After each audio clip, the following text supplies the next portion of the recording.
sentral kebakaran.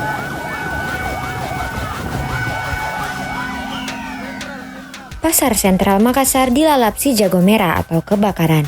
Informasi tersebut datang dari Kepala Dinas Kebakaran Makassar Hasanuddin sekitar pukul 7.00 waktu Indonesia Tengah, Selasa malam 27 Desember 2022. Tampak video kebakaran yang dibagikan api cukup besar.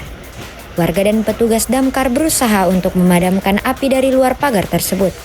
Hingga berita ini tayang, info lebih detail terkait kebakaran tersebut masih menunggu konfirmasi lebih lanjut. Kebakaran di sentral. Yang punya lapak keluarganya atau tetangganya.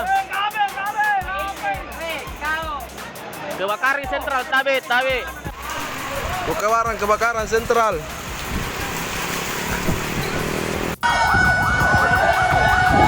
Kebakaran sentral kebakaran.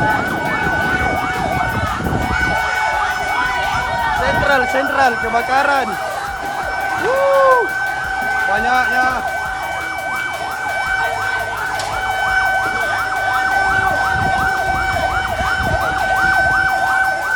Sentral.